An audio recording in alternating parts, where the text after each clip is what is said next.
நான் உங்கள் நிலா. இது சட்டம் ஒரு வகுப்பறை. இன்றைக்கி நம்ம எடுத்துருக்கிற டாபிக் பார்த்திங்கன்னா சொத்து பிரச்சனைகள். அதை பற்றி உங்களுக்கு என்ன டவுட்டாக இருந்தாலும் கால் பண்ணலாம். லைன் பிஸியாக இருந்தால் 9944010692 என்ற எண்ணுக்கு வாட்ஸ்அப்பும் பண்ணலாம். ஒரு சொத்து வாங்கும் போது பார்க்க வேண்டிய முக்கியமான விஷயங்கள் என்னென்ன அப்படிங்கிறத நம்மளுக்கு தெளிவாக எடுத்து சொல்கிறதுக்காக 2 வழக்கறிஞர்கள் நம்ம கூட இருக்காங்க. First we have with us Shyamkumar sir. வணக்கம் sir. He has more than 12 years of experience in handling civil, criminal and matrimonial cases in both Madras High Court as well as in lower courts. We welcome you to the show, sir. Next we have with us Purnima ma'am. Vanakkam ma'am. She has more than 20 years of experience in handling civil, criminal and matrimonial cases in both Madras High Court as well as in lower court. We welcome you to the show, ma'am.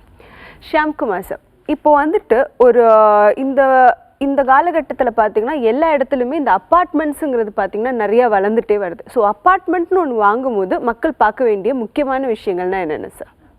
இது வந்து நீங்கள் ஒரு நிலம் வாங்குற மாதிரி அப்பார்ட்மெண்ட்டும் வந்து ஒரு நிலத்து மேலே கட்டுறாங்க. அதனால நிலத்தோட டாக்குமெண்ட்ஸு மெயினாக பார்க்கணும். அது அடித்தட டாக்குமெண்ட்ஸ், அதோடைய பேரண்ட் டாக்குமெண்ட், அந்த டாக்குமெண்ட்டுக்கான என்கம்பரன்ஸ் சர்டிஃபிகேட், அது ஏதாவது வழக்குகள் இருக்கா, இல்லை அந்த அப்ரூவல், அந்த நிலத்துக்கே வந்து ஒரு அப்ரூவல் கேட்குறாங்க. இந்த தேதிக்கு வந்து நீங்கள் அப்ரூவல் இல்லைன்னா ஒரு ரெகுலரைசேஷன்றதை வந்து நீங்கள் வாங்கியிருக்கணும்.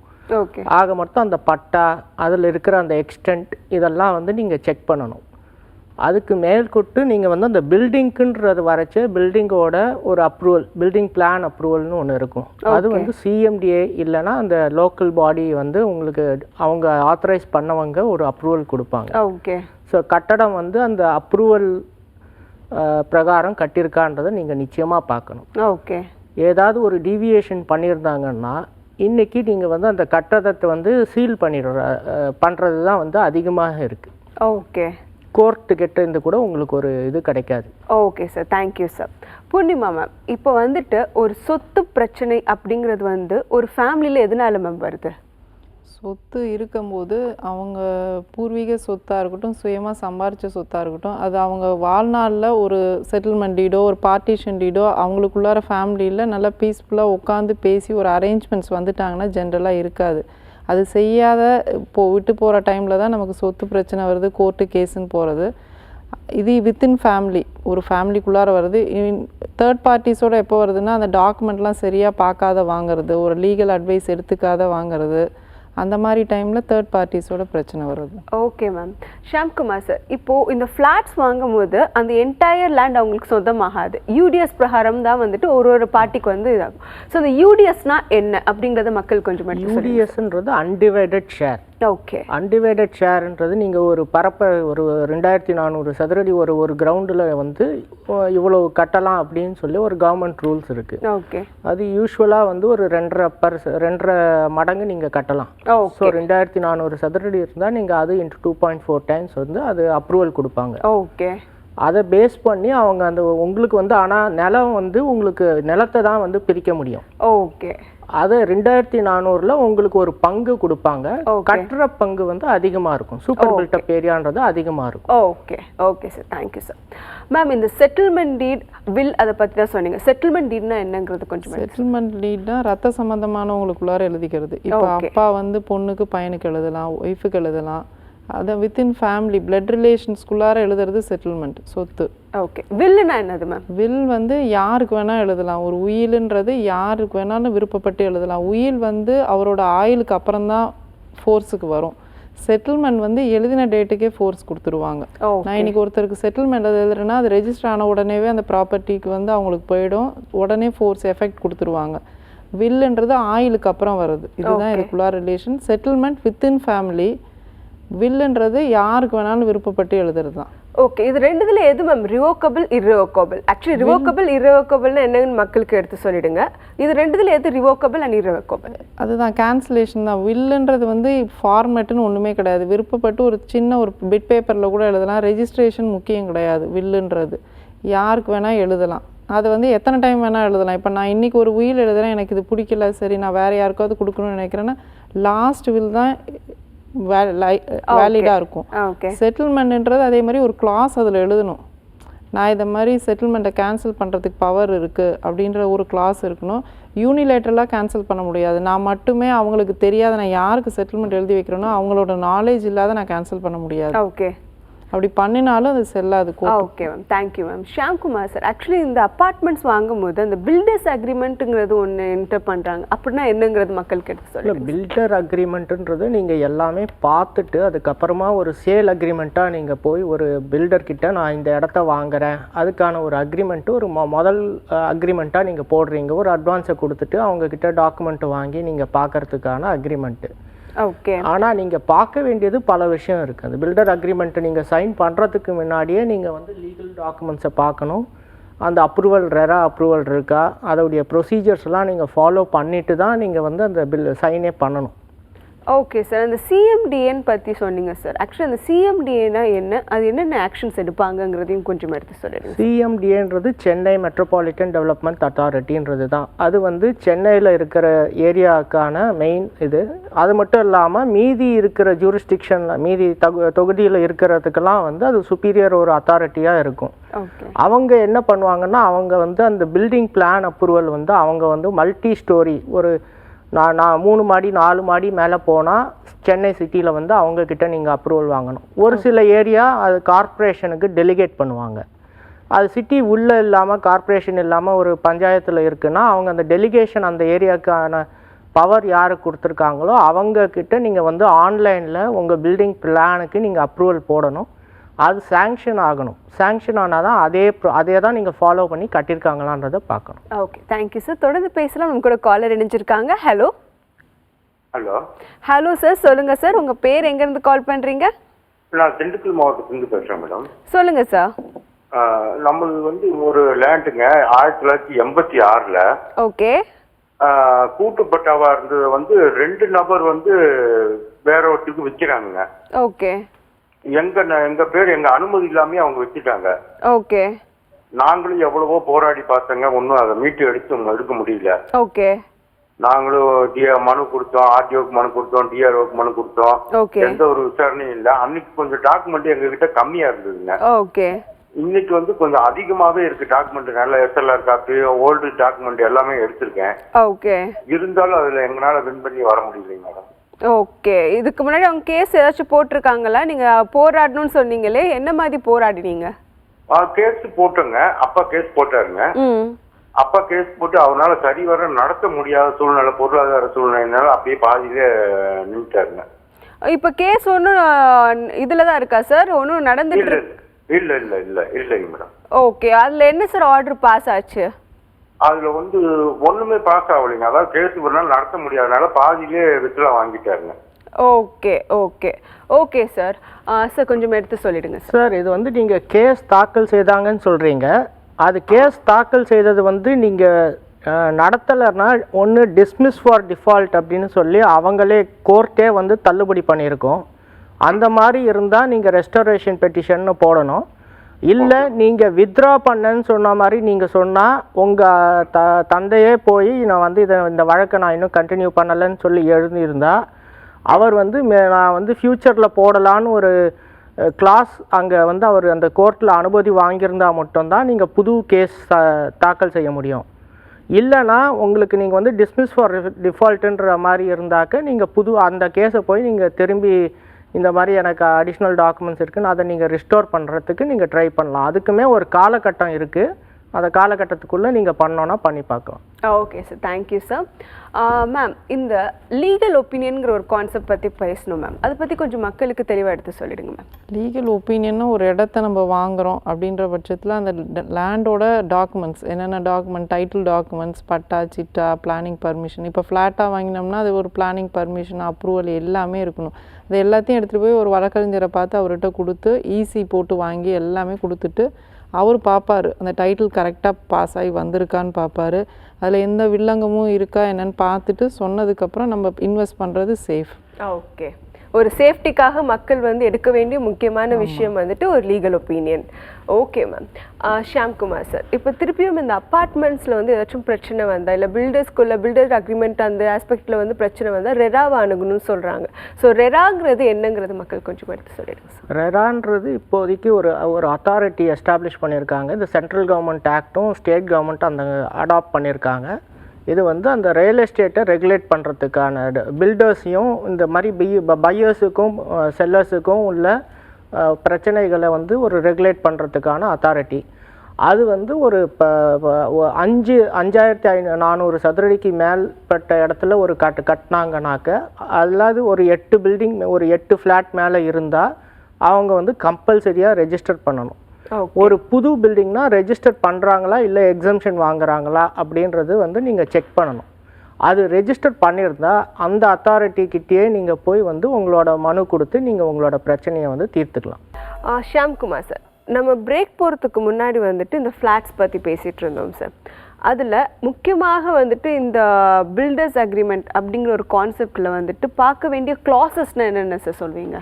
இல்லை, ஒரு அக்ரிமெண்ட்டு போகிறதுக்கு முன்னாடி நீங்கள் முதல்ல வந்து எல்லா கிளாஸுமே இம்பார்ட்டன்ட் தான். ஏன்னா நீங்கள் வந்து ஒரு 70 லட்சம் 80 லட்சம் கொடுத்து ஒரு மினிமம் ஒரு ஃப்ளாட் வாங்குறீங்க, ஒரு 2 பெட்ரூம் ஃப்ளாட் வாங்குறீங்கனாக்க அது வந்து முதல்ல அந்த இடம் வந்து அவங்களுக்கு அந்த பில்டர் வந்து தகுதியானவங்க, அவங்க உங்களுக்கு கொடுக்கறதுக்கான டாக்குமெண்ட் இருக்கா, அவங்களுக்கான ஓனர்ஷிப் இருக்கான்றதை நீங்கள் பார்க்கணும். அது ஓனர்ஷிப்புக்கு கூட நான் சொன்ன மாதிரி நீங்கள் சிஎம்டிஏல அப்ரூவல் வாங்கியிருக்கணும், ரெராவில் அப்ரூவல் அல்லது எக்ஸம்ஷன் வாங்கியிருக்கணும். அதுக்கு மேற்கொண்டு அந்த நிலமே வந்து ரெகுலரைஸ் ஆகிருக்கா இல்லை அதுக்கு அப்ரூவல் இருக்கான்றதை நீங்கள் பார்க்கணும். மீதிபடி வந்து உங்களுக்கு அது ஜாயிண்ட் வெஞ்சர் அக்ரிமெண்ட் போட்டிருந்தாங்கன்னா அந்த அக்ரிமெண்ட் ரெஜிஸ்டர் பண்ணியிருக்காங்களா, அவங்க ஓனருக்கும் பில்டருக்கும் ஏதாவது வந்து பிரச்சனை இருக்கான்றதை நீங்கள் பார்க்கணும். அந்த நிலத்தை வந்து நீங்கள் வந்து அது ஏதாவது வாட்டர் பாடி பக்கத்தில் இருக்கா இல்லை அந்த மாதிரி நீங்கள் வந்து அது நிறைய நீங்கள் பார்க்க வேண்டியது இருக்குது. இதெல்லாம் பார்த்துட்டு ஒரு நம்பிக்கையின் அடிப்படையில் நீங்கள் ஒரு சேல் அக்ரிமெண்ட்டு தான் முதல்ல போடுவீங்க. சேல் அக்ரிமெண்ட்டை நீங்கள் ஒரு டோக்கன் அட்வான்ஸ் கொடுத்து போட்டுட்டு திரும்பி மேற்கொண்டு ஒரு வழக்கறிஞரை பார்த்து நீங்கள் லீகல் ஒப்பீனியன் வாங்கிட்டு உங்கள் பேங்க்லேயும் அவங்க ஒரு வாட்டி லீகல் ஒப்பீனியன் பார்ப்பாங்க. அதுக்கப்புறம் தான் நீங்கள் அந்த இது ப்ரொசீட் பண்ணணும். Okay sir, thank you sir. நம்ம கூட காலர் இணைஞ்சிருக்காங்க, பேசிடலாம். ஹலோ. ஹலோ, வணக்கம் மேடம். வணக்கம் சார், உங்கள் பேர் எங்கேருந்து கால் பண்ணுறீங்க?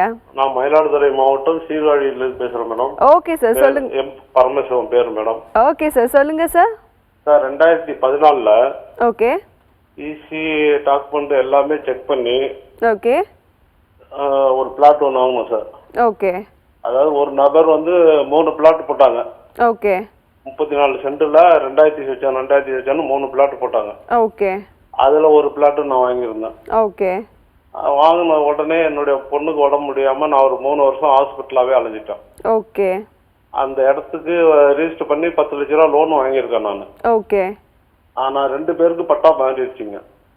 2 பேருக்கு பட்டா மாறிடுச்சுன்னா பட்டா அவங்கவுங்க பேருக்கு மாத்திட்டாங்க. ஓகே. ஓகே. நான் அந்த ஆஸ்பத்திரியில அலைஞ்சது சம்பந்தமா மாத்த முடியல என்னால அந்த நேரம். ஓகே. திரும்பி வந்து இப்ப சமீபத்துல மாத்த போகும்போது அது கோயில் வருது. கோயிலோட அன்னைக்கு நாங்க ஈசி எல்லாம் போட்டோம், எல்லாமே கரெக்டா இருந்து 54ல இருந்து அவங்க பத்திரம் கொடுத்துருக்காங்க நமக்கு 1954ல இருந்து. ஓகே. ஓகே. இப்போ வந்து நான் கலெக்டர் மூலியமா மனு கொடுத்துருக்கேன் மேடம். Okay sir. கொடுத்ததுல அவங்க கம்ப்யூட்டர்ல ஏத்திருக்காங்க, அதாவது இடம் கரெக்டா இருக்கு. கோயில் நிர்வாகத்துல வந்து ஒரு தடையில்லா சான்று வேணும்னு சொல்லி அவங்க கோயிலுக்கு அனுப்பியிருக்காங்க. ஓகே. அதனுடைய நகலை நமக்கும் அனுப்பியிருக்காங்க. ஓகே. ஆனா கோயில்ல போய் கேட்கும்போது எங்களுக்கு கோயிலோட நிறைய இருக்கிறதுனால நாங்க அந்த மாதிரி சான்று கொடுக்க மாட்டோம்னு எங்கள்கிட்ட சொல்றாங்க. ஓகே. அது எப்படி மேடம் நம்ம கையாளுறது? Okay sir. மேம் கொஞ்சமாக எடுத்து சொல்லிடுங்க மேம் அவங்களுக்கு. அது கோயில் இடம் அப்படின்னு சொல்லி உங்கள்கிட்ட என்ஓசி வாங்கிட்டு வர சொல்கிறாங்கன்னா நீங்கள் ரிட்டு போடணும். ரிட் போட்டு ஹைகோர்ட்டில் போட்டு தான் நீங்கள் டைரக்ஷன் வாங்கி. இல்லை, எங்களை வாங்கிட்டு அவங்க வந்து டைரக்டா அனுப்பிட்டாங்க. கோயிலே கேட்டு அனுப்பியிருக்காங்க, நமக்கு நகல் தான் அனுப்பியிருக்காங்க. இந்த மாதிரி நீங்கள் கொடுத்த மனுவில் இந்த மாதிரி நாங்கள் நடவடிக்கை எடுக்கிறோம் அப்படின்ட்டு இருக்காங்க. சரி, இப்போ கோயிலேருந்து உங்களுக்கு எதுவும் இது என்ஓசி கொடுக்கல இல்லைங்களா? இது கோயில் இடம் இல்லைன்னு சொல்லி கொடுக்கலல்ல? இல்ல, அவங்க நாங்க யாருக்குமே அந்த மாதிரி தர மாட்டோம், கொடுக்க மாட்டாங்க, ஜெனரலா தர மாட்டாங்க சார். ஆமா ஆமா ஆமா, அவங்க வேலை போயிடும் அப்படிங்கறாங்க. ஆமா, இப்ப பட்டா கேட்டு அதிகாரிகள் செஞ்ச தவறு அவங்க தான் பண்ணணும் அப்படிங்கறாங்க. அதுதான் இப்ப நீங்க பட்டா கேட்டு அப்ளை பண்ணிருக்கீங்க இல்லையா? ஆமாங்க. அதை நீங்க வந்து இவ்வளவு நாள் அவங்க கன்சிடர் பண்ணாத வச்சிருக்காங்க, இந்த ரீசனுக்காக பண்ணாத இருக்காங்கன்றதுக்காக நீங்க ஹைகோர்ட்ல ரிட்டு போட்டு ரிட்ல டைரக்ஷன் வாங்கிக்கலாம். ஏன்னா நீங்க பர்ச்சேஸ் பண்ணது 2014, ஆல்மோஸ்ட் 10 வருஷம் ஆச்சு. உங்க கூட வாங்கினவங்களுக்கு பட்டா இருக்கு இல்லையா, அதே சர்வே நம்பருக்கு அதை சைட் பண்ணி நீங்கள் ஹைகோர்ட்டில் ரிட்டு போட்டு டைரக்ஷன் வாங்கி பட்டா வாங்கிக்கலாம். ஜென்ரலாக தரமாட்டாங்க, கோயில் நிலத்துக்கு என்ஓசி கொடுக்க மாட்டாங்க. Okay sir ma'am, thank you ma'am. நம்ம நெக்ஸ்ட் காலர்கிட்ட பேசிடலாம். Hello. Hello. Hello. Hello sir, சொல்லுங்க சார், உங்கள் பேர் எங்கேருந்து கால் பண்ணுறீங்க? சேலம். சொல்லுங்க. ஓகே சார், சொல்லுங்க சார். இந்த மாதிரி பட்டா மட்டும் இருக்குதுங்க 1938 சார் நீங்க ஸ்பீக்கர்ல வச்சு பேசுறீங்களா சார்? இல்லை. ஃபோன் ஸ்பீக்கர்ல வச்சு பேசுறீங்களா? ஆமா ஆமா ஆமா. ஸ்பீக்கர் ஆஃப் பண்ணிட்டு ரிசீவர்ல பேசுங்க சார். ஆ, ஆ. இது பட்டா மட்டும் நம்மளுது இருக்குதுங்க. ஓகே. தாத்தா பேர்ல 1938 ஒரு பட்டா. ஓகே. அதனுடைய வாரிசு அடிப்படையில நம்மளுடைய பட்டா வந்து எங்களுக்கெல்லாம் வந்துருச்சு. ஓகே. இப்ப வேற ஒரு அதர் பார்ட்டி வந்து உள்ள வந்து எங்களுக்கு அந்த இடத்துல இடம் இருக்குது, பங்கு இருக்குன்னு சொல்லி வராங்க. ஓகே. அந்த இடத்துக்கும் அந்த பட்டாவுக்கும் சம்மதமே இல்லை அவங்க. ஓகே. பட்டா பூரா எங்க பேர்ல இருக்குது. ஓகே. அதர் பார்ட்டி உள்ள வருது, அது எப்படிங்க வர முடியுங்களா? அவங்க ஏதாச்சும் சேல் பேரண்ட் டாக்குமெண்ட் டைட்டில் டீட் ஏதாச்சும் வச்சிருக்காங்களா சார்? எதுவுமே இல்லைங்க. கோர்ட்டுக்கு போயிட்டோம், ஸ்டேஷனுக்கு போயிட்டோம், எதுவுமே குரூப் எதுவும் ஒப்படைக்க முடியல. இந்த நிலத்துக்கு உங்களுக்கு சம்மதம் இல்லைங்கிறாங்க. ஓகே. கோர்ட்லயும் சொல்றாங்க, ஸ்டேஷன்லயும் சொல்றாங்க. கோர்ட்ல கேஸ் போட்டிருக்கீங்களா சார்? ஆமா, கேஸ் போட்டாங்க. ஓகே. எப்போ போட்டீங்க? கோர்ட்ல என்ன கேக்குறாங்கன்னா பத்திரம் கேக்குறாங்க. ஓகே. இது பரம்பரையா பட்டாவிலேயே வந்துட்டங்க. இப்ப அது எப்படிங்க சாத்தியமாகுமா? இல்ல கோர்ட்ல கேஸ் போட்டீங்களே சார், என்ன கேஸ் போட்டீங்க? இது நிலம் எங்களுக்கு தான் சொல்லி பட்டா வச்சு கேஸ் போட்டுக்குதுங்க. ஓகே. அந்த கேஸ் இப்போ என்ன நிலைமையில சார் இருக்கு? அது கேஸ் வந்து ரிஜெக்ட் ஆயிடுச்சு. ஓகே. என்ன ரிஜெக்ட் உங்களுக்கு சொல்லுங்க. பத்திரம் கொடுக்கணும்ங்கறாங்க. ஓகே. ஆப்போசிட் பார்ட்டி எந்த ஒரு ஆவணமும் கிடையாது. சும்மா கேஸ்ல மட்டும் இருக்கறாங்க. ஓகே. எந்த வருஷம் சார் இந்த கேஸ் போட்டீங்க? இந்த எங்க நிலம் தான் அப்படி சொல்லி நாங்க போட்டோம். அதான் எந்த வருஷம் போட்டீங்க? 2017ல. எப்போ ஆர்டர் பாஸ் ஆச்சு? ஆர்டர் வந்து 2013ல பாஸ் ஆச்சு. Okay sir.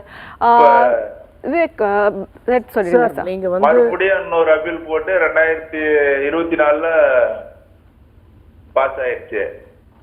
ஓகே. கோர்ட்ல வந்து பத்திரம் கேக்குறாங்க. Okay sir. நான் ஷாம்குமார் சார். யாருக்கும் எதுவுமே ஜட்ஜ்மெண்ட்ல கொடுக்க கிடையாது. ஓகே.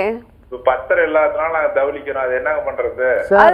அது வந்து நீங்க கோர்ட்டுல பத்திரம் இல்லைன்னு சொன்னாலும் நீங்க வந்து பொசஷன்ல இருக்கேன், நான் இவ்வளவு வருஷமா நாங்க அனுபவத்துல இருக்கோம், எங்களோட பட்டா தான் எங்களோட நிலத்தோட டைட்டில் அப்படின்னு சொல்லி, அதே மாதிரி அங்கே ஈசி போட்டு நீங்கள் என்கம்பரன்ஸ் இதுக்கு முன்னாடி 1939க்கு முன்னாடி நீங்கள் மேனுவலாக போய் செக் பண்ணி அந்த ரெஜிஸ்டர் ஆஃபீஸில் ஏதாவது பத்திரம் இருக்கா, உங்கள் தாத்தாவோ இல்லை அவங்க வேறு யாரோ வாங்கினதே உங்களுக்கு கிடச்சதுன்னா அதை நீங்கள் ஆவணமாக எடுத்து திரும்பி அந்த அப்பீல் வந்து நீங்கள் செகண்ட் அப்பீல், அது நீங்கள் சொன்ன மாதிரி முதல் அப்பீல் முடிஞ்சிருச்சுன்னா திரும்பி அதை ரீஓப்பன் பண்ண சொல்லி அடிஷ்னல் டாக்குமெண்ட்டுன்னு சொல்லி போடணும்.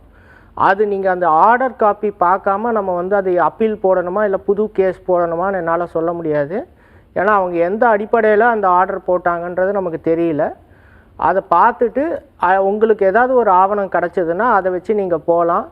இல்லைனாலும் நீங்கள் டிக்ளரேஷன் சூட்டில் வந்து இந்த மாதிரி வந்து எனக்கு நான் அனுபவத்தில் இருந்தேன், இவ்வளோ வருஷமாக இருக்கும் அப்படின்னு சொல்லி நீங்கள் கேஸை அதை கரெக்டாக வந்து டிராஃப்ட் பண்ணி போடணும் sir. Okay sir, thank you sir. தொடர்ந்து பேசலாம். நம்ம கூட காலர் எடுத்துங்க இணைஞ்சிருக்காங்க. ஹலோ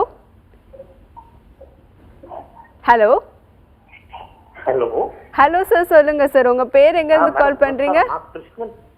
கிருஷ்ணன் பேசுறேன், கலைஞர் நகர்ல. ஓகே சார், சொல்லுங்க சார். மேடம், என்னோட query வந்து okay about development process of apartment. இது என்னன்னா ஆகஸ்ட் 2022ல நான் ஒரு யூஸ்டு அபார்ட்மெண்ட் வாங்கினேன். ஓகே. நான் வந்து செகண்ட் ரெஜிஸ்டர்ட் ஓனர்.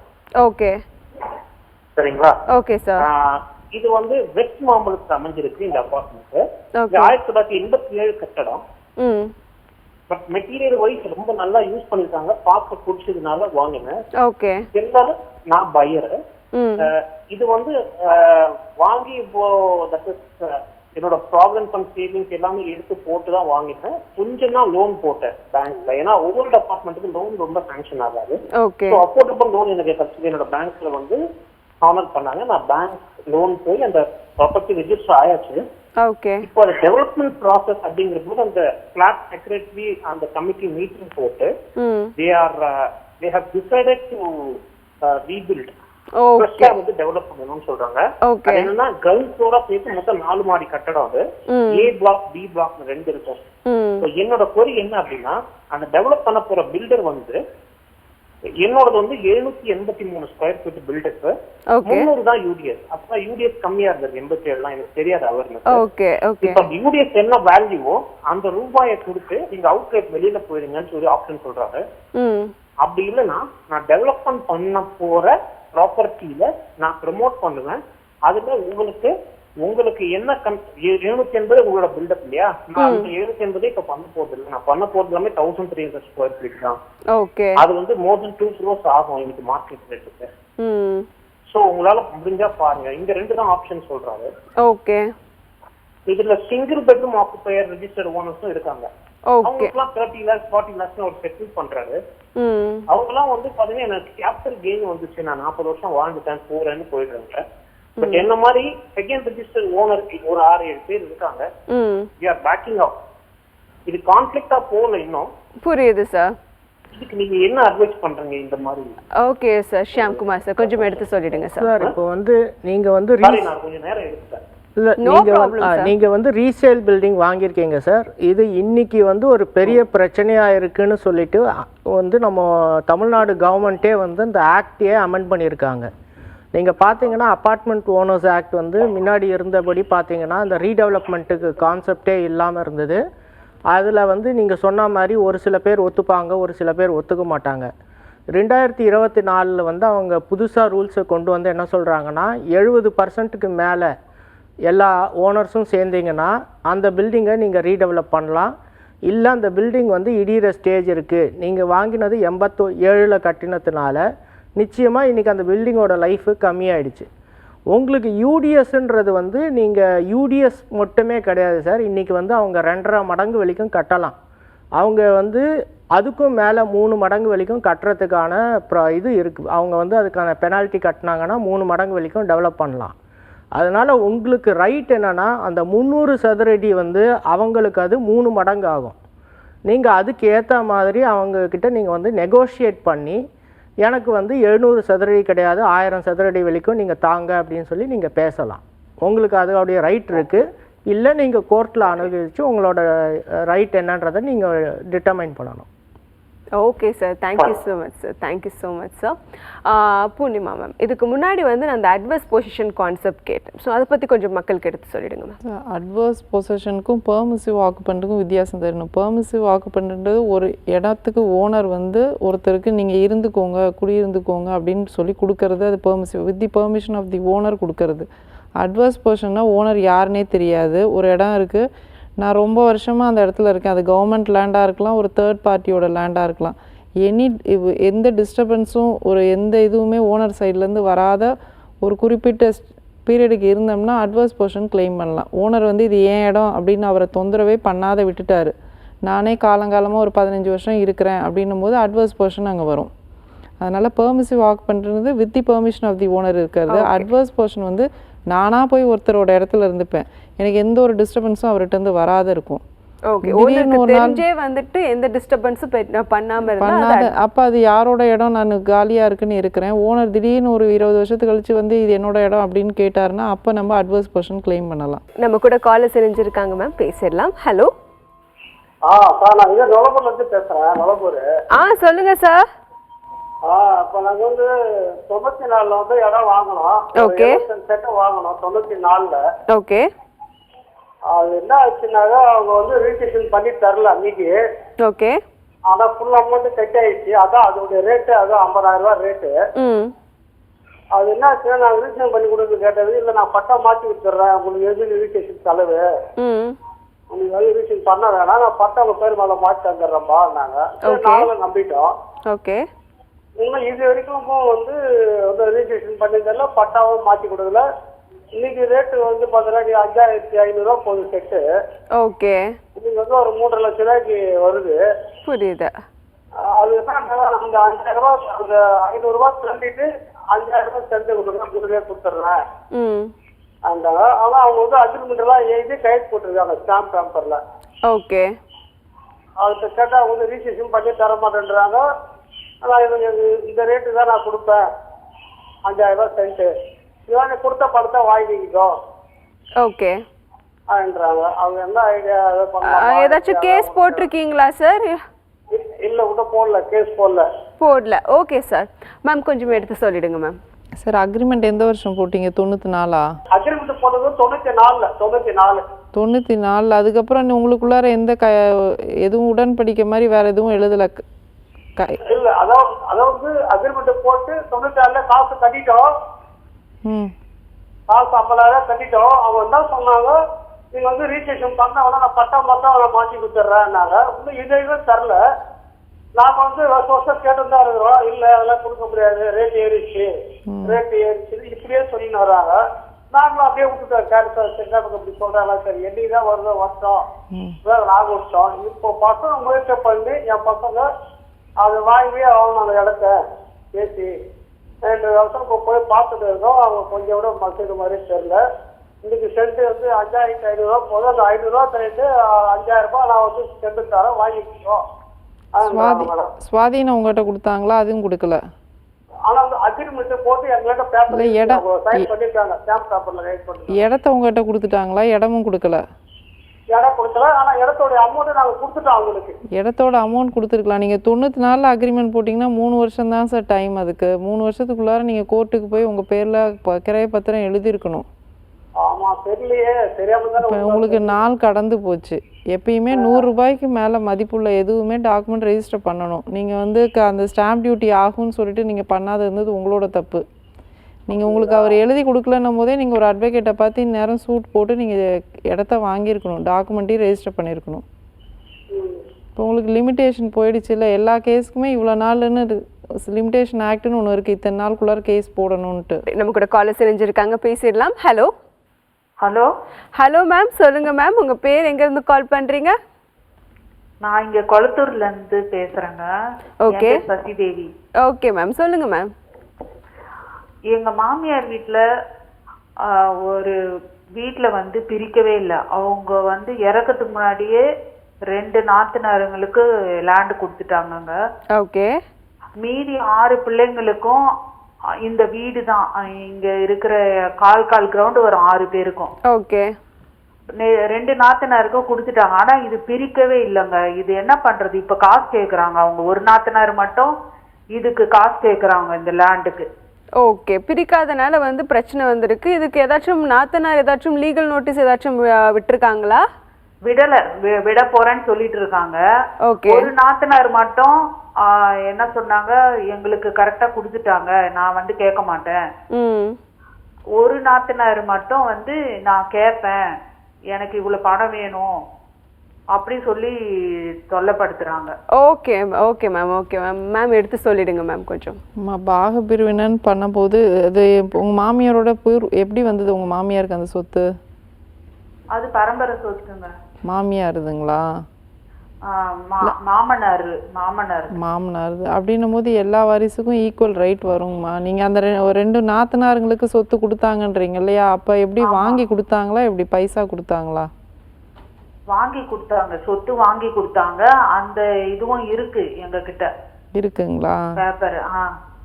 இப்போ அவங்களுக்கு அந்த பிரிக்காத சொத்துல ரைட் இருக்கு. நீங்க ஏற்கனவே கொடுத்தோன்னு சொல்றதுனால நீங்க ஒரு பாகப்பிரிவினை கேஸ் போட்டு அவங்களுக்கு கொடுத்துட்டோம், ஷேர் ஏற்கனவே பணமா கொடுத்துட்டோம், நிலமா கொடுக்காத பணமா கொடுத்துட்டோம் அப்படின்னு சொல்லி அவங்க ஷேர் கிடையாதுன்னு சொல்லிட்டு உங்க 4 மீதி இருக்கிற 6 பசங்களுமே பிரிச்சுக்கலாம். பிரிச்சுக்கலாங்களா? அது எவ்வளவு நாள் ஆகுங்க கேஸ் போட்டா? கேஸ் போட்டால் அதெல்லாம் இவ்வளோ நாளுன்னு குறிப்பிட்டு சொல்ல முடியாதுங்கம்மா. நீங்கள் ஃபஸ்ட்டு கேஸ் போடணும், நோட்டீஸ் கொடுத்துட்டு நீங்கள் கேஸ் போடுங்க. உங்களுக்கு உங்கள் வக்கீல் எப்படி நடத்துகிறாரோ அந்த கோர்ட்டில் அவைலபிலிட்டி ஆஃப் ஜட்ஜஸை பொறுத்து உங்களுக்கு கேஸ்லாம் நடக்கும். இவ்வளோ நாளுன்னு சிவில் கேஸ் இவ்வளோ நாளுன்னு சொல்லவே முடியாது. Okay ma'am, thank you ma'am. Shyamkumar sir, இந்த ஃப்ளாட்ஸ்ன்னு எடுத்துக்கிட்டாலே வந்து அதில் அசோசியேஷன் ஃபார்மேஷனுங்கிறது ஒரு இம்பார்ட்டண்ட்டான கான்செப்ட். அந்த அசோசியேஷன் ஃபார்மேஷன் எவ்வளோ ஃப்ளாட்ஸ் இருக்கும் போது அசோசியேஷன் ஃபார்ம் பண்ணுவாங்க, அதுக்கான ப்ரொசீஜர்ஸ் என்ன சார்? அசோசியேஷன்றது வந்து ஒரு 5 ஃப்ளாட்டுக்கு மேலே இருக்கிறச்சே கம்பல்சரியாக நீங்கள் ரெஜிஸ்டர் பண்ணணும்னு சொல்லுவாங்க. நிறைய பழைய ஃப்ளாட்ஸ்லாம் வந்து அந்த மாதிரி ரெஜிஸ்டர் பண்ணாமல் தான் இருந்தாங்க. அதனால் அவங்க வந்து அது ஒரு ரீடெவலப்மெண்ட் போகிறச்சேயும் ஏதாவது ஒரு கூடி அதை மெயின்டெனன்ஸ் பண்ணுறச்சேயோ நிறைய பிரச்சனைகள் வரும். இந்த ரெஜிஸ்ட்ரேஷன் வந்து முன்னாடி வந்து சொசைட்டி ஆக்டில் ரெஜிஸ்டர் பண்ணியிருப்பாங்க. அதை இப்போ வந்து 2024 ஒரு புது ஆக்டை கொண்டு வந்திருக்காங்க. ஏன்னா அந்த ரூல்ஸ் வந்து இந்த ஃப்ளாட் வந்து ஒரு பழமையாச்சுன்னா வந்து எவ்வளோ பேர் வச்சு அதை ரீடெவலப் பண்ணலாம் அப்படின்றதெல்லாம் சொல்லி ஒரு அந்த ப்ராசஸை வந்து இன்னும் சிம்பிளிஃபை பண்ணுறதுக்காக ஒரு புது ஆக்ட் கொண்டு வந்திருக்காங்க. இது பழைய அசோசியேஷன் இருந்தாலும் அதை நீங்கள் இந்த ஆக்டில் ரெஜிஸ்டர் பண்ணணும் அப்படின்னு சொல்லி அவங்க ஒரு சில மாடிஃபிகேஷன்ஸ் கொண்டு வந்திருக்காங்க. Okay sir, thank you sir. நம்ம கூட காலர் இணைஞ்சிருக்காங்க, பேசிடலாம். Hello. Hello madam. Hello sir, சொல்லுங்க சார், உங்க பேர் எங்கேருந்து கால் பண்றீங்க? மேடம் என் பேர் வந்து ஜெயராஜுங்க. நான் ஈரோடு மாவட்டம் சத்தியமங்கலத்துலேருந்து பேசுகிறேங்க. ஓகே சார், சொல்லுங்க சார். மேடம் ஒன்றும் இல்லைங்க, என்ற பாட்டி வந்து காலமாக போகுது. ஓகே. எங்கள் பேரனுக்கு அப்படின்னு சொல்லிட்டு எனக்கு எங்கள் அண்ணனுக்கு என் தம்பிக்கு 3 பேருக்கு சொத்தை வந்து தானக்கரையும் இப்படி கொடுத்துட்டு போயிட்டாங்க. ஓகே. இப்போ அந்த தானக்கரையத்தை வந்து ஓகே எங்கள் அண்ணா தான் அனுபவிச்சுட்டு இருக்காரு. ஓகே. இப்போ வந்து நாங்கள் போய் கேட்க போகும்போது எங்கள் அண்ணா வந்துட்டு நான் தர முடியாது ஓகே அப்படிங்கிற சொல்றாரு. என் தம்பி வந்து இப்ப வந்து சமீபத்துல இப்ப 1 மாசம் ஆச்சுன்னு காலமாயிட்டாருங்க. ஓகே. இப்ப வந்து சும்மாரி எங்க அப்பா வந்து என்ன சொல்றாங்க, எங்க அப்பா அம்மா 2 பேர் இருக்காங்க. ஓகே. வந்து நீங்க வந்து பார்த்து பிரிச்சு கொடுங்கப்பா அப்படின்னாலும் எங்க அண்ணா வந்து விடமாட்டேங்கிறாப்ல. ஓகே. இப்போ வந்து நாங்க என்ன பண்றதுன்னு எனக்கு ஒன்றும் புரிய மாட்டேங்குது. சும்மாரி தம்பிக்கு சம்சாரம் தனியா இருக்குதுன்னு குழந்தை இருக்குதுங்க. ஓகே. இப்போ வந்து நான் இதை பத்தி கேட்க போகும்போது எங்க அண்ணா வந்து சும்மா அவங்க பொண்ணு வந்து கொஞ்சம் ஐடி வேலைன்றது கொஞ்சம் மிரட்டுறாங்க. புரியுது. இப்போ வந்து நான் வந்து எப்படிங்க நான் பிரிச்சு வாங்குறது, நான் ஸ்டேஷன்ல போய் கம்ப்ளைண்ட் கொடுக்கலாம் அப்படின்னா நான் இங்க பக்கத்துல ஒரு மணிகார் இருக்காரு, அவர்கிட்ட கேட்டேன், நீங்க ஸ்டே வாங்க அப்படிங்கிறாங்க. ஆனா இன்னொருத்தர் என்னங்கிறாரு, அந்த ஸ்டே வாங்குறது நீங்க பெருசு இல்லைங்க, அந்த இடத்த வந்து அவருக்கு நல்லா வந்து பராமரிச்சுட்டு இருக்காருல்ல அப்படிங்கிற மாதிரி அவர் பேசிட்டு இருக்காருங்க. புரியுது ஆனா சார். எங்க அண்ணா அந்த இடத்த வந்து எந்த ஒரு பராமரிப்பு இதுவும் பண்ணவே இல்லைங்க. Okay sir. Okay sir. எங்க பாகத்துக்கு எப்படி பிரிச்சு கொடுப்பாங்க, எப்படி வாங்க தெரியலங்க. ஓகே சார், நம்ம வழக்கறிஞர் ஆன்சர் பண்ணுவாங்க சார். பூர்ணிமா மேம் கொஞ்சம் எடுத்து சொல்லிடுங்க மேம். சார், உங்களுக்கு செட்டில்மெண்ட் டீட் எழுதி கொடுத்துருக்காங்க இல்லையா உங்கள் பாட்டி, அதை பேஸ் பண்ணி நீங்கள் சுவாதீனத்தை கேட்டு கேஸ் போடலாம். இப்போ உங்கள் 3 பேர பிள்ளைங்களுக்குன்னு பாட்டி கொடுத்துருக்காங்க, ஒருத்தரே அனுபவிக்கிறாரு இல்லையா? ஆமாங்க மேடம். நீங்கள் இப்போ 3 பேர்த்தோட ஷேரை பிரித்து 2 பேர், இப்போ உங்களுக்கும் உங்கள் தம்பி மனைவி இருக்காங்க இல்லையா, நீங்கள் 2 பேரும் கேஸ் போட்டு உங்களுக்குன்னா பாகத்தை பிரித்து உங்களுக்கு அந்த சுவாதீனத்தை கொடுக்கறதுக்கு கேஸ் போட்டு வாங்கிக்கலாம். அவர் ஒருத்தரே அனுபவிக்க முடியாது. ஏன்னா இப்போ அவருக்கு 1/3 ஷேர் தான் அவருக்கு அந்த சொத்துல. உங்களுக்கு இப்போ 2 பேருக்கு 1/3 போது 2/3 ஷேர் உங்கள் சைடு இருக்குது. நீங்கள் 2 பேரும் கேஸ் போட்டு அதை வாங்கிக்கலாம். Okay ma'am, thank you ma'am. Sir, இந்த அசோசியேஷன்ஸ் பற்றி பேசிகிட்டு இருந்தோம் சார் நம்ம. ஸோ இந்த ரீடெவலப்மெண்ட் ப்ராசஸ் அப்படிங்கும் போது வந்துட்டு இந்த அசோசியேஷனுங்கிறது வெரி இம்பார்ட்டன்ட். நீங்கள் கொஞ்சம் அதை தெளிவாக எடுத்து சொல்லிடுங்க சார். இல்லை, அசோசியேஷன் அதாகப்பட்டது வந்து ஒரு 5 ஃப்ளாட்டுக்கு மேலே இருந்தால், ஒரு 5 பேருக்கு மேலே இருந்தாலே உங்களுக்கு பிரச்சனைகள்னு வரும். இந்த பிரச்சனையை வந்து நீங்கள் எப்படி ஒரு ஓட்டு போட்டு ஒரு ப்ராசஸை ஃபாலோ பண்ணி நீங்கள் வந்து அதை தீர்க்கலான்றதுக்கு தான் வந்து இந்த அசோசியேஷன்றது. யாராவது ஒருத்தர் வந்து அதை தலைமை தாங்கி அவங்க அந்த மெயின்டெனன்ஸும் இல்லை இந்த மாதிரி ஒரு ரீடெவலப்மெண்ட்டுன்ற நீங்கள் ஒரு அந்த ப்ராசஸை நடத்துறதுக்கான ஒரு வழிமுறையாக தான் அதை வச்சுருக்காங்க. அது வந்து நீங்கள் இப்போ புது ஆக்ட் படி நீங்கள் ரெஜிஸ்டர் பண்ணி நீங்கள் வந்து அதை உங்களுக்கு வந்து உங்களோட ப்ராசஸ் அதை அவங்க வந்து அது பைலாஸ் வச்சுருப்பாங்க. அசோசியேஷனுக்குன்னு ஒரு பைலாஸ் இருக்கும். அந்த பைலாஸ் பிரகாரம் நீங்கள் எல்லா உங்களோட ரெஸ்பான்சிபிலிட்டிஸ் என்ன, அசோசியேஷனோட ரெஸ்பான்சிபிலிட்டி என்ன, ஒரு ஓனராக நீங்கள் என்ன பண்ணணும், நீங்கள் வந்து அவங்க வந்து என்ன சொல்கிறாங்கன்றதெல்லாம் வந்து அந்த ப்ராசஸை ஃபாலோ பண்ணணும். Okay sir, thank you so much sir. Purnima ma'am, இந்த லிமிட்டேஷன் ஆஸ்பெக்ட் அப்படிங்கிறது மக்களுக்கு மிகவும் தெரியணும்னு நினைக்கிறேன். ஸோ அதை பற்றி கொஞ்சம் எக்ஸ்பிளைன் பண்ணிவிடுங்க மேம். லிமிட்டேஷன்றது வந்து ஒரு கேஸ் நேச்சர் ஆஃப் கேஸை பொறுத்து லிமிட்டேஷன் ஆக்ட்னு ஒன்று இருக்குது. அந்த ஆக்டில் ஒரு கேஸ் வந்து போடணுன்னா அது இத்தனை வருஷத்துக்குள்ளார போடணுன்னு இருக்குது. அந்த ஆக்ட் படி நம்ம ஃபாலோ பண்ணி தான் போட முடியும், இல்லைனா சூட் நிற்காது. லிமிட்டேஷன்லேயே போயிடும். நமக்கு என்ன தான் நல்ல கேஸ் இருந்தாலும் அந்த வித்தின் பீரியட் சொல்கிற பீரியடுக்குள்ளார நம்ம கேஸ் போடலன்னா சூட் நம்பரிங் ஸ்டேஜே நம்பரே ஆகாது. ஓகே. அப்படி இன்கேஸ் நம்பர் ஆனால் கூட அதர் சைடு அப்பியர் ஆகி லிமிட்டேஷனில் இது பார்ட் பை லிமிட்டேஷன், இதுக்கு அந்த கால வரையறை சொல்கிறதுக்கு மேலே வந்திருக்கு இந்த கேஸுன்னு சொல்லி அதுலேயே நமக்கு தள்ளுபடி ஆகிடும். Okay ma'am, thank you ma'am. Next கால்கிட்ட பேசிடலாம். ஹலோ. ஹலோ. ஹலோ மேம், சொல்லுங்கள் மேம், உங்கள் பேர் எங்கேருந்து கால் பண்ணுறீங்க? மேம் தனலட்சுமி மேம், மதுராந்தகர் தாலுகா படாலத்துலேருந்து பேசுகிறோம் மேம். ஓகே மேம், சொல்லுங்கள் மேம். மேம் இந்த மாதிரி எங்கள் மாமியாருக்கு அவங்க அம்மா வந்து இடம் கொடுத்துருக்காங்க மேம், 3 சென்ட் இடம். ஓகே. அதுல வந்து எங்க வீட்டுக்காரும் இப்போ அதாவது எங்க மாமனாரு கட்டிட்டாரு 2000 கட்டிட்டாரு. ஓகே. ஒரு பெட்ரூம், ஒரு ஹாலு, ஒரு கிச்சன் அப்படியே கொஞ்சம் கூட இடம் இல்லாம அப்படியே கட்டிட்டாங்க. ஓகே. இப்போ வந்து வீடு வந்து ரொம்ப பாழஞ்சு போயிடுச்சு மேடம். நாங்க இங்கதான் இருக்கிறோம், வீட்டுல தான். ஓகே. அது எங்க நாத்தனார் வந்து சைனே பண்ண மாட்டேன்றாங்க மேடம். எனக்கு தேவையில்லை, எனக்கு தேவையில்லைன்னு தான் சொல்றாங்களே கண்டி. நான் சைன் பண்ண மாட்டேன் அப்படின்றாங்க மேடம். இப்போ என்ன பண்றதுன்னு எங்களுக்கு ஒன்றும் தெரியல மேடம். அவங்க வர மாட்டேன்றாங்க, வேணும்ன்றாங்களா வேணான்றாங்க. இப்போதைக்கு வேல்யூஷன் போகுது, இப்போதைக்கு என்ன வேல்யூஷன் போகுது, இதேதான் மேடம் பேசுறாங்க. ஓகே. இது வரைக்கும் எந்த போலீஸ் கம்ப்ளைண்ட்டோ அல்லது லீகல் நோட்டீஸோ எதுவும் இஷ்யூ பண்ணல, கரெக்டா? எதுவுமே பண்ணல மேடம். எங்க மாமியாரும் இருக்கிறாங்க. அவங்களுக்கு அவங்க கல்யாண கடனை நாங்க அடைச்சோம் மேடம். அப்ப வந்து சரி என் கல்யாண கடனை அடைச்சா எனக்கு எதுவுமே தேவையில்லைன்னாங்க. இப்ப என்ன பண்றாங்க, இப்ப வேல்யூஷன் என்ன போகுது. அவங்க நல்ல வசதியா இருக்காங்க மேடம். குன்றத்தூர்ல நல்ல 4 அடுக்கு கட்டி நல்ல வசதியா இருக்காங்க. ஓகே. என்னுடைய ஹஸ்பண்ட் வந்து ஹார்ட் ஆபரேஷன் பண்ணி இருக்கிறாரு. ஓகே. 14 வருஷமா ஆபரேஷன் பண்ணிருக்காரு. மாமனாரும் என்ன கல்யாணம் பண்ணின்னு வரும்போது வீடு இருக்குமா அப்படின்ட்டு தான் என்ன கல்யாணம் பண்ணின்னு வந்தாங்க. நகை பணம்லாம் எங்க வீட்லயே கல்யாணம் பண்ணி வச்சாங்க, எல்லாம் இது பண்ண. இப்ப வந்து அந்த பிரச்சனையா இருக்கு மேடம். இப்போ வீடு இதுல இருக்கு. ஓகே. அவங்க சைனும் பண்ண மாட்டேன்றாங்க, எதுவுமே பண்ண மாட்டேன்றாங்க. என்ன பண்றதுன்னு தெரியல ma'am. Okay ma'am, okay ma'am. உங்க கேள்விக்கு வந்து நம்ம வழக்கறிஞர் ஆன்சர் பண்ணுவாங்க மேம். பூர்ணி மேம் கொஞ்சம் எடுத்து சொல்லுங்க. அவங்களுக்கு அவங்க வந்து அவங்க ஷேர் வேணான்னு சொல்லி எழுதி கொடுத்து நீங்க வாங்கிக்கணும். அப்படி இல்லைன்னா உங்க மாமியாரை வச்சு பேசி அவங்கள கன்வின்ஸ் பண்ணி ஏதாவது ஒரு தொகையை கொடுத்துட்டு அவங்களோட ஷேரை நீங்க இது பண்ணிக்கோங்க. ஏன்னா இன்னைக்கு பேச வேணான்றாங்க மேடம். அவங்க எனக்கு இப்போதைக்கு தேவையில்லைன்றாங்க. இது நாள் கடத்தாத நீங்கள் இப்போ ஒரு ஃபுல் ஸ்டாப் வச்சிடணும். ஏன்னா இன்றைக்கி தேதியில் எல்லாருக்குமே ஈக்குவல் ஷேர் உண்டுன்னு சொல்லிட்டாங்க, சட்டத்தில் அந்த மாதிரி வந்துடுச்சு. பெண்ணாக இருக்கட்டும் ஆணாக இருக்கட்டும். அப்படின்ற பட்சத்தில் இப்போ உங்களுக்கு ஒரு பிரச்சனைன்னு வரணும் போது அப்போயே பேசி பெரியவங்கள வச்சு பேசிவிட்டு அவங்களுக்கு ஷேர் வேணான்னு சொல்லிட்டாங்கன்னா அதுக்கு ரிலீஸ் டீடோ இல்லை அவங்க எனக்கு பணமாக வேணும்னா உங்களால் முடிஞ்ச தொகை என்னவோ அதை பேசி ஒரு அமௌண்ட்டை கொடுத்து அவங்ககிட்ட வாங்கிக்கலாம். இல்லைனா கட்டாயம் அவங்களுக்கும் பாகம் வேணும்னு கேஸ் போட்டாங்கன்னா அப்புறம் இன்னும் சிக்கலாக போயிடும். அதனால் பேசி முடிச்சுக்கோங்க இப்போயே. Okay ma'am, thank you ma'am. Shyamkumar sir, அந்த டெனன்சி அக்ரிமெண்ட் வந்துட்டு ரெஜிஸ்டர் பண்ணணும்னு சொல்லி இப்போ கொண்டு வந்திருக்காங்க. அது நிறைய பேருக்கு தெரியறதில்ல. அதை பற்றி மட்டும் கொஞ்சம் ஷார்ட்டாக மக்களுக்கு எடுத்து சொல்லிடுங்க. டெனன்சி அக்ரிமெண்ட் நீங்கள் புது லா படி நீங்கள் ஒரு 11 மாதத்துக்கு மேலே ஏதாவது ஒரு டெனன்ட் நீங்கள் வைக்கிறீங்கன்னா கம்பல்சரியாக அது 11 மாதம்னா கூட ஆன்லைனில் பண்ணலாம். 11 மாதத்துக்கு மேலேனா நீங்கள் அங்கே அந்த அத்தாரிட்டி கிட்ட போய் நீங்கள் நேரடியாகவும் தாக்கல் செஞ்சு அதை ரெஜிஸ்டர் பண்ணணும். Okay sir, thank you so much sir. Call பண்ண ஒவ்வொருத்தவங்களுக்கும் ரொம்ப தெளிவாக எக்ஸ்பிளைன் பண்ணிங்க sir. Thank you Shyamkumar sir, thank you Poornima ma'am. Until then this is Nila signing off. இது சட்டம் ஒரு வகுப்பறை.